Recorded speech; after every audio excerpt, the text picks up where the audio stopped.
Are you an HR department of one, trying to figure out how to balance task and strategy while keeping up with changes in regulatory compliance?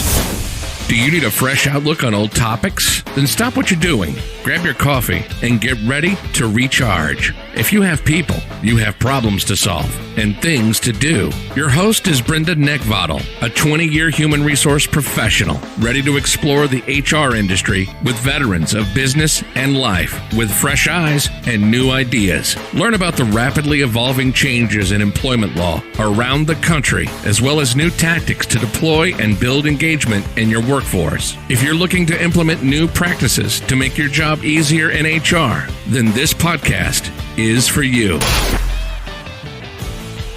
Hello, everyone, and I'd like to welcome you back to the Best Practices in Human Resource podcast. My name is Brenda, and I am your host for today, and every day for that matter. Anyway, welcome to the show, everybody. If you are just joining us for the very first time, welcome. Super excited to have you guys here. The whole intention behind the show is to actually provide helpful information as to what's going on in the world of HR and the how to go about resolving it if it's coming across up in your world. Not to mention, it's also really good information to have when you need to pull that little rabbit right out of your hat. And if you guys are coming back time and time again, thank you so much. You guys absolutely rock. I am always excited to have you guys around and just thrilled that you guys continue to join over and over and over again. And you know what? It's just awesome to build this community with you guys. So I am here to basically help share with you the what and the how in human resources. I am in the human resource business. I'm actually in the human business. And that means there's a greater number of dynamics in the workplace to find balance and how to figure out what needs to be managed and when it needs to manage and all that good stuff. But most importantly, today we are going to be talking about employment law changes across the nation. Don't really have too many things to talk about, which is kind of strange if you think about it, because we're right about ready to launch into a whole new year. But rest assured, I can guarantee you, you won't be disappointed if you are looking forward to getting all of those updates and having to adjust your practices and having to figure out how do you solve this puzzle, because we still have several more weeks in the rest of the month to be able to make sure that we meet that expectation of yours. We're also going to be talking about 5 easy cost-saving compliance wins for 2020. And I mean, seriously, cost-saving compliance wins. All right, nobody likes to do compliance. Well, that's not true. There's some people that really do like to do compliance, and other people are just more about the people, and that's fine. But you know what? Nonetheless, the compliance things can also bite you in the proverbial wallet just as much as the people things do too. Got a great HR question of the day, and then I'm going to share with you how you can get best practice. Oh my gosh, wow. Already starting it right off, tripping over my tongue at the very beginning of the show. How you can get best practices delivered directly to your inbox. Before I begin, though, folks, just want to make sure that you guys understand that the information available through this podcast is actually for informational purposes only and not for the purpose of providing any form of legal guidance.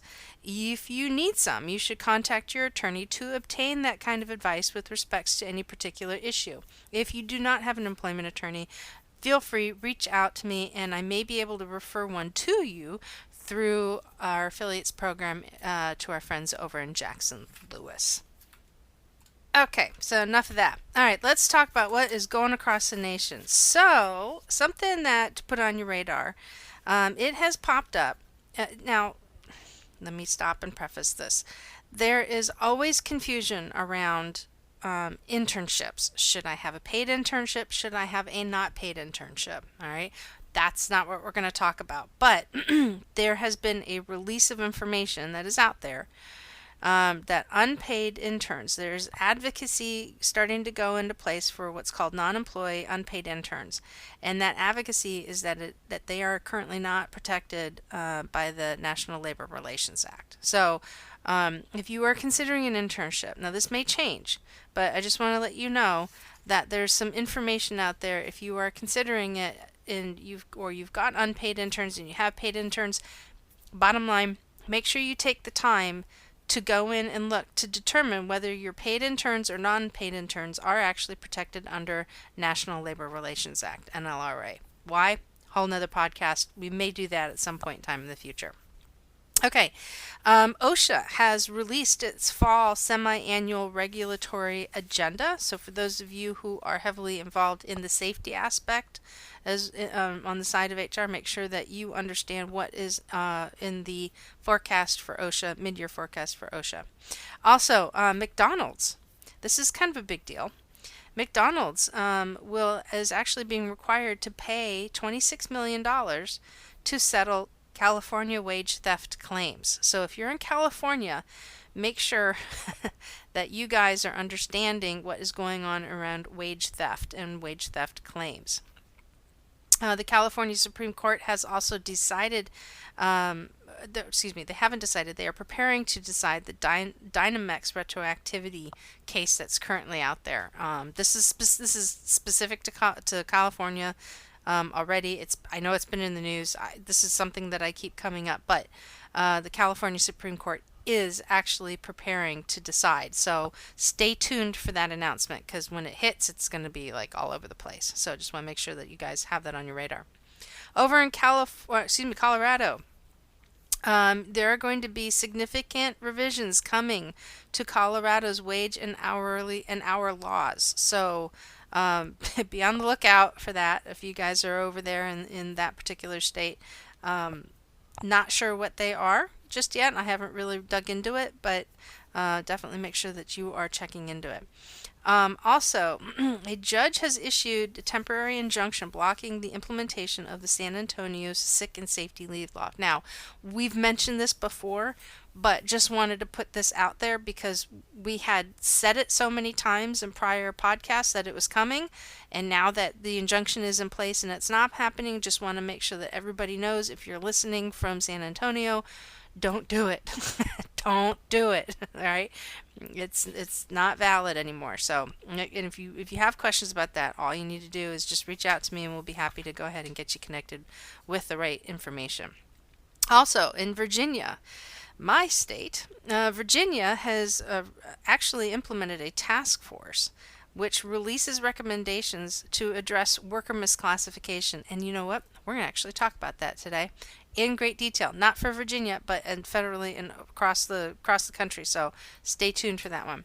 And then also over in Seattle, last one is that Seattle has now created minimum wage for gig economy drivers. So it's happening. Now, why do we pay attention to gig economy? Well, because it's a changing thing. There's a lot of push out there to have gig workers covered as actual viable W-2 employees of particular companies that employ gig workers, rather than having them as contracted employees and 1099 employees. It's a big to-do on the Hill. So just by seeing that and watching what the states are starting to do, who knows? It's anybody's game.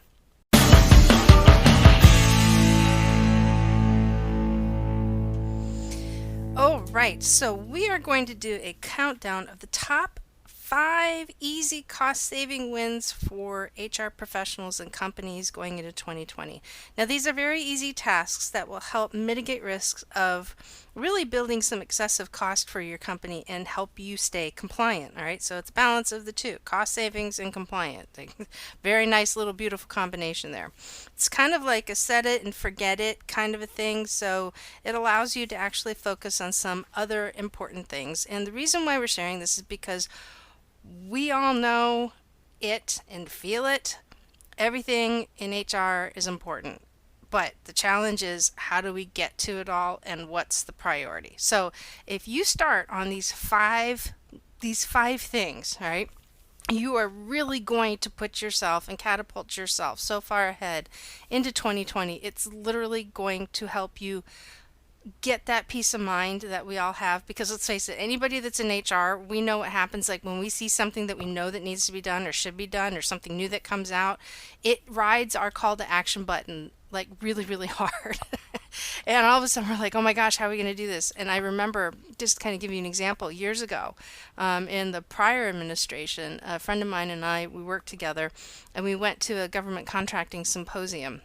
And I go to this thing every year, and I absolutely love it.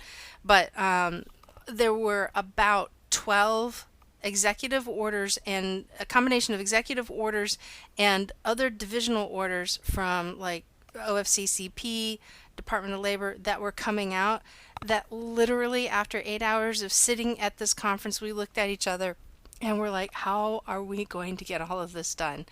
And it was an absolute, I mean, we just like, we literally left feeling like we needed a drink. It was that bad. So, so look, get these things done. These will therefore get out of your way, and you'll be able to rest a little bit easily for the next year. But you know what?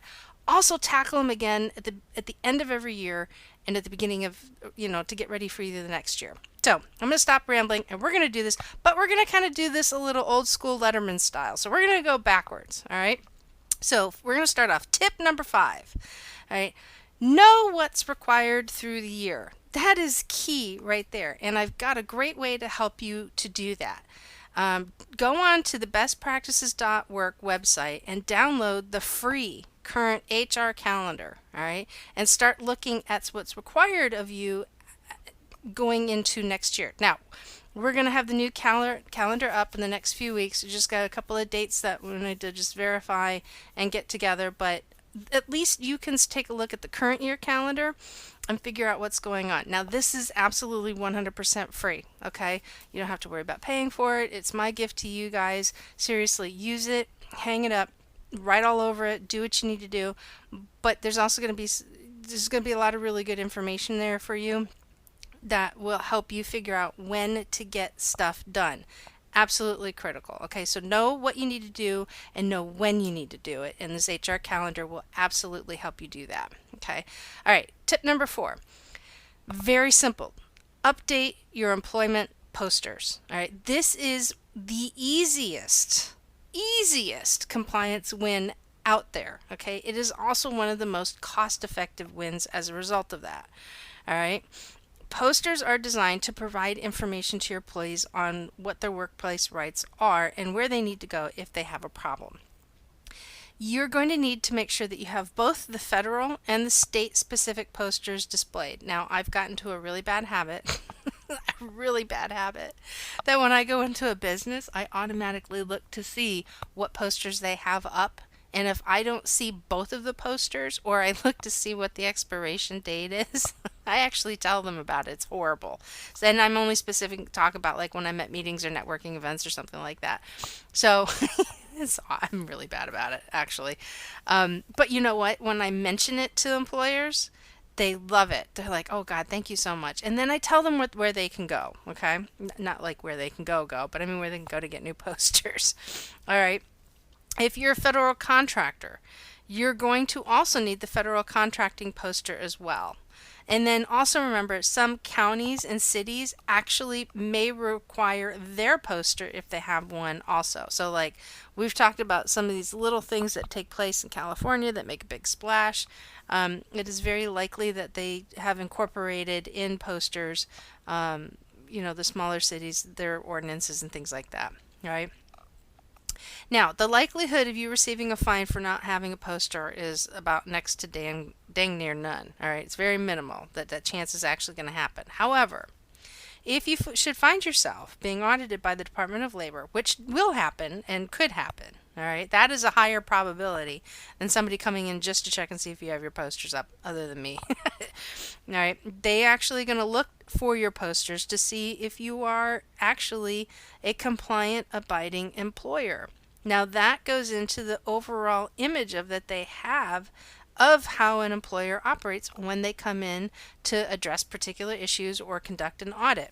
All right. Now I can absolutely tell you with certainty, the customers and the clients that I've had over the years who have experienced a Department of Labor audit, that is the very first thing I tell them to do. Get your posters up, make sure that they are compliant, and make sure it happens before they set foot on this announced audit.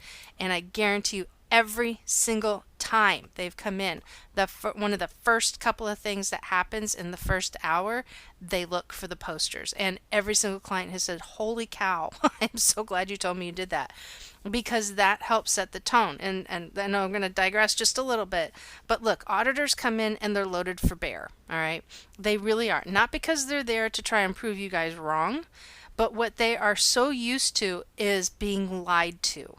So when they come in, their defenses are full on up.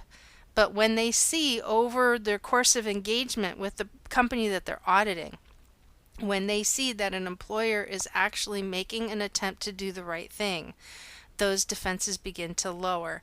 And then when they really see that an employer is doing the right thing, man, they are almost non-existent, to the point where they will actually start helping you figure out what you're doing wrong. Doesn't mean you won't walk away with a slap on the wrist, but they will actually start helping you. Okay, posters are a really great way to break that ice if you actually are going to go ahead and get audited. All right. But you may be asking, like, okay, well, we've got a remote workforce and we've got people that are working, in other states. What do we do? Okay.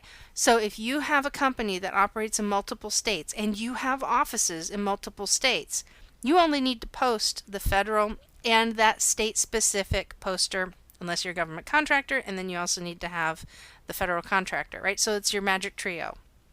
However, if you have a remote workforce and they don't have a designated office that they report to, this is a practice from a long time ago that we engaged in.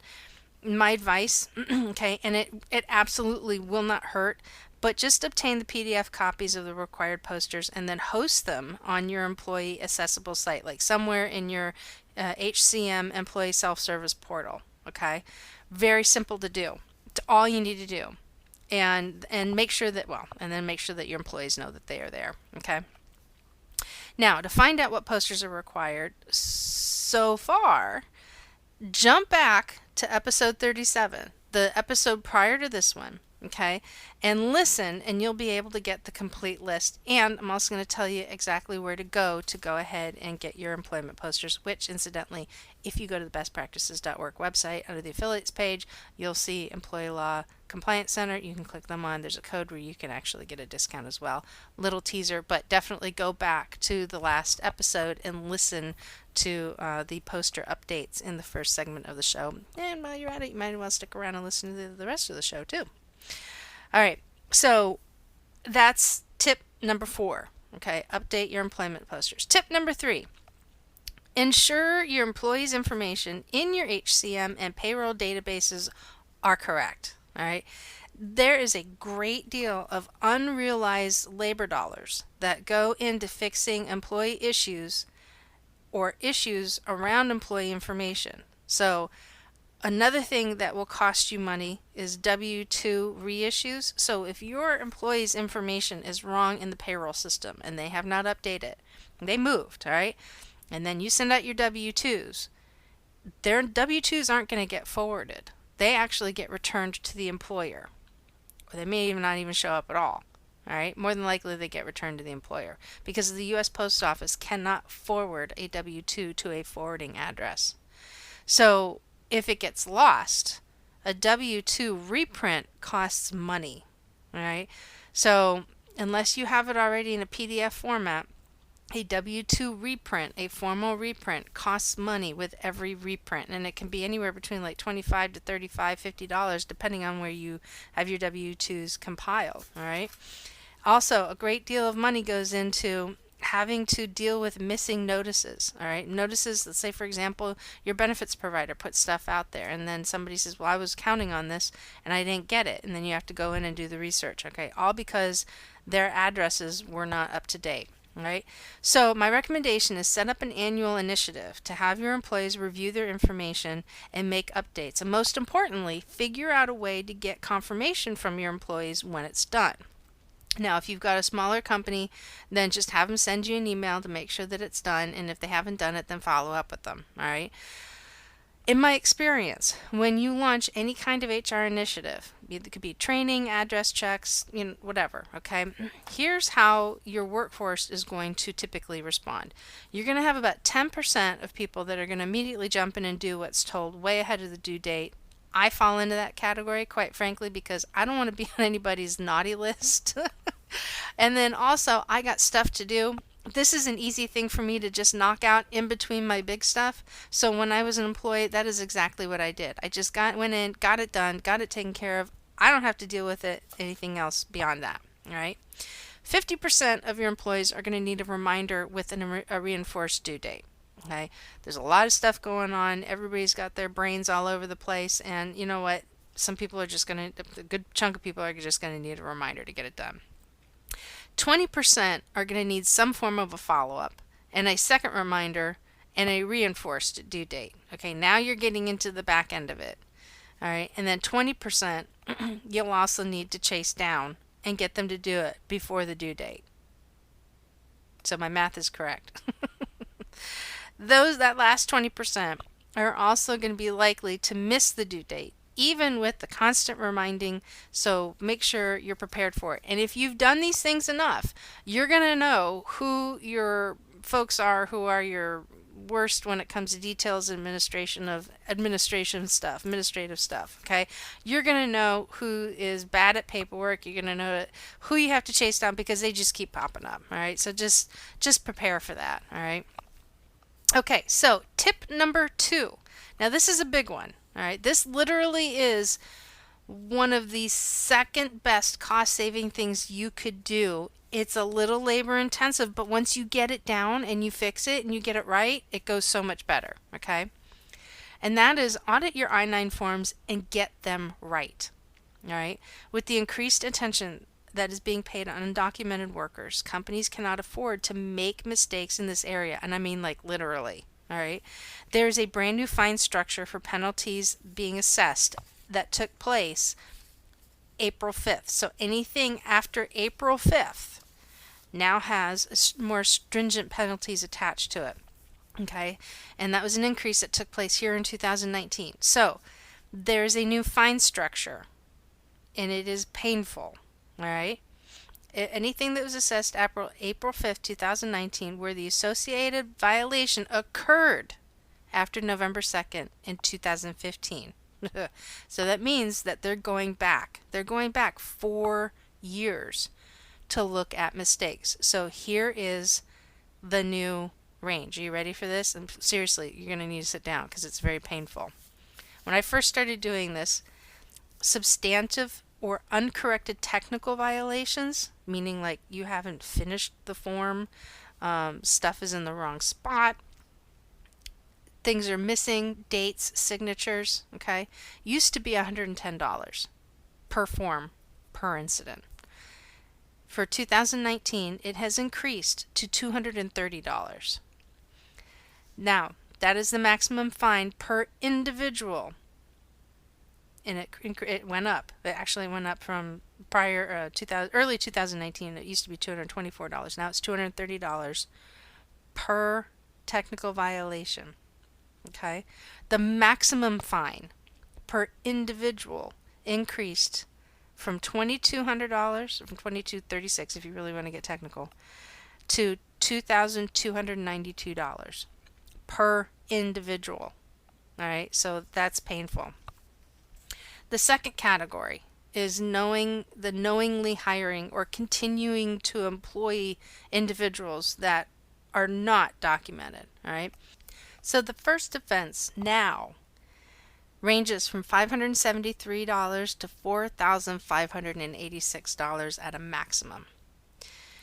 The second offense ranges from $4,586 to $11,463.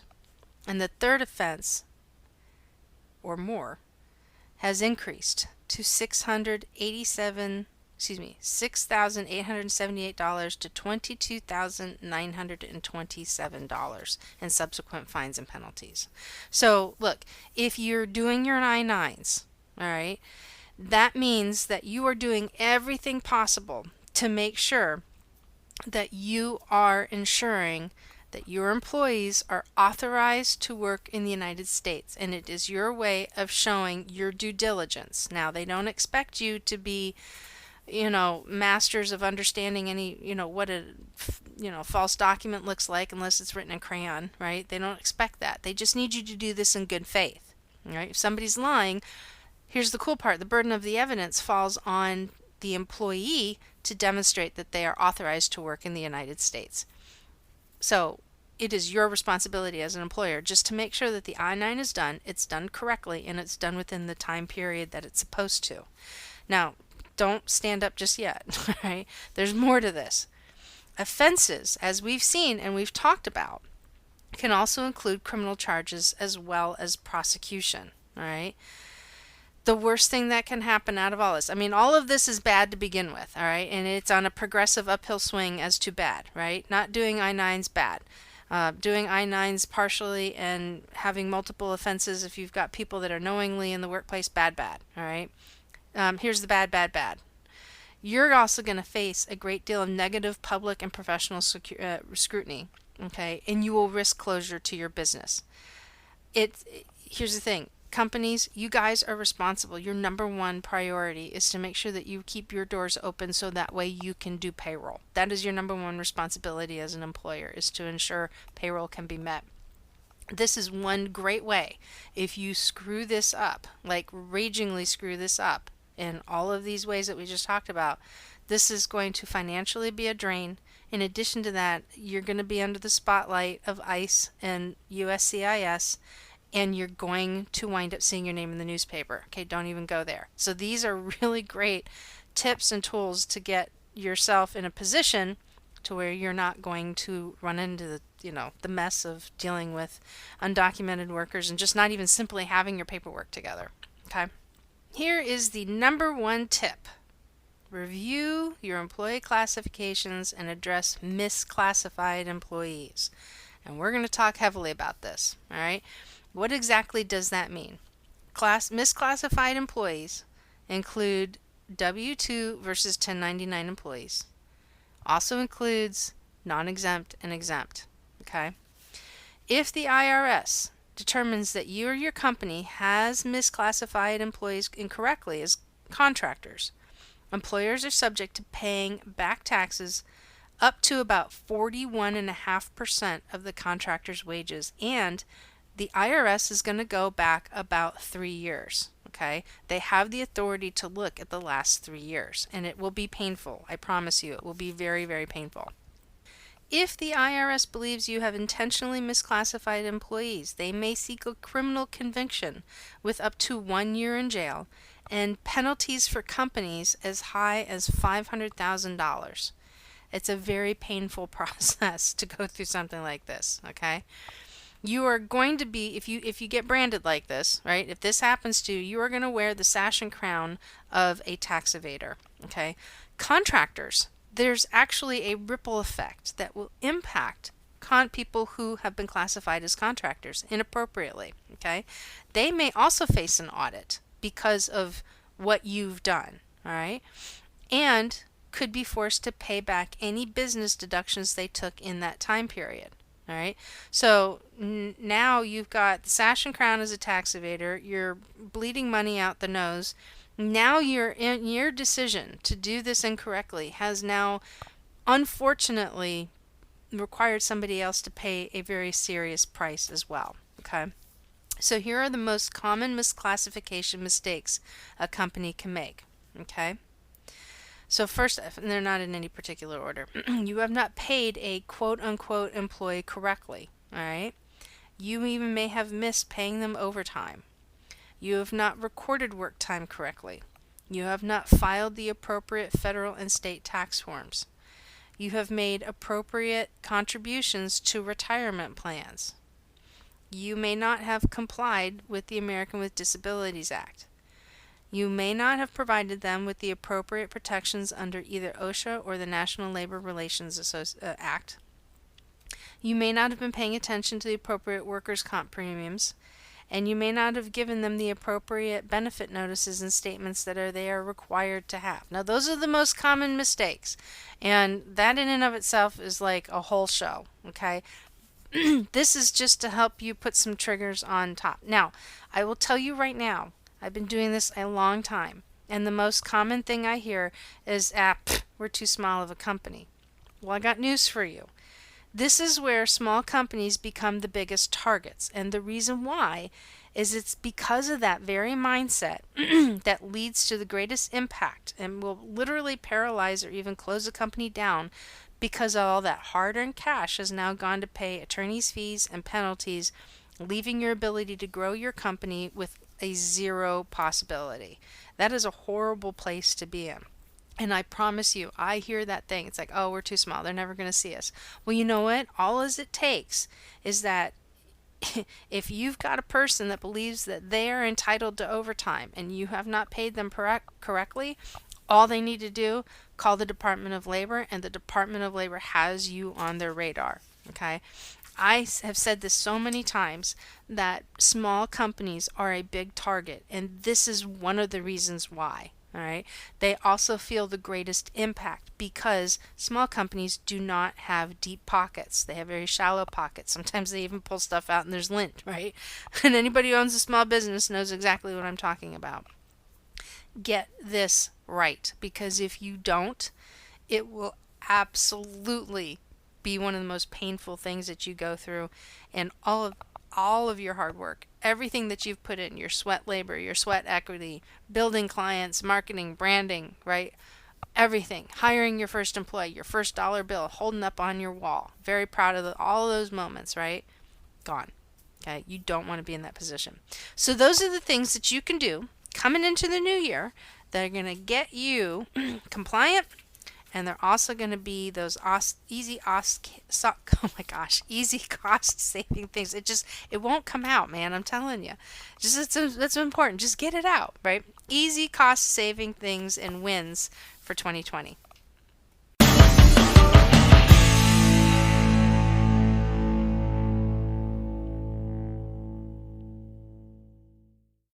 So today I got a couple shout outs for some individuals. C. White Westy on Instagram, thank you so much for your comments on episode 37. And I'm really happy to hear that you liked that last podcast. Thank you very much. And then Tony also on Instagram, glad to hear that you're looking forward to the latest podcast on episode 37. Hope you got a chance to listen to it. It was great having Eddie Penny, who's a retired U.S. SEAL, come aboard and talk to us about the things that he was talking about. So thank you so much. Folks, I want to hear your questions. I get really great HR questions all the time, and you can submit your questions on the bestpractices.work website by clicking on the podcast link from the menu. Down towards the bottom of the podcast page, you're going to see that submission form down there. That's where you can post your question, and I may be able to read it on an upcoming episode. So today's question, though, I thought was really kind of interesting because I have felt like this, and it really resonated with me when I saw it. And I spent some time really thinking about this, and you know what? I can't be clearly this shows that I'm not the only one that used to feel this way. So I definitely want to call this one out. So today's question is really from the employee standpoint, and I think it's important that we keep these things in mind for a couple of reasons. Number one, our employees are thinking and feeling this. We may be thinking and feeling about this. And as an employer leader, we may not be thinking like this, okay? But it's very clear that it's out there. And so the question is, why do I feel like I could be fired at any moment, although my company loves my work? So there's a couple of things that come into play on this one. From my own personal experience, all right? For me, some of this was a self-confidence thing, but it was a self-confidence thing that was triggered by the actions of other people, and maybe not necessarily always my boss, but some of my coworkers. So I worked, and I'll tell you exactly where this happened. So I worked in a environment where I didn't really get a lot of support doing what it was that I was doing. I was also kind of the odd man out when it came to the group dynamic, because when I came in, so many people had these expectations of me that were unrealistic, because I came from what do I want to say? I came from the field in retail and went to a regional corporate office, right? And so those are two very different cultures, even though overarching the culture as a whole has its own culture. But look, when you work in the behind the scenes piece of what a corporate office does, and then you're out in the field doing what a field job does, those are two different cultures, right? Problem solving, not so much the different, but how you go about, who you incorporate, and what the process is very different. And so I had several years of being in the field, and then I go work in the corporate office, and I was everything was new to me, and I didn't have any help, right? So I was constantly for years under the impression that if I screwed up, I was going to get fired, mainly because of the pressure that I was receiving from my coworkers, but yet also my boss wasn't hitting the needs that needed to be met for me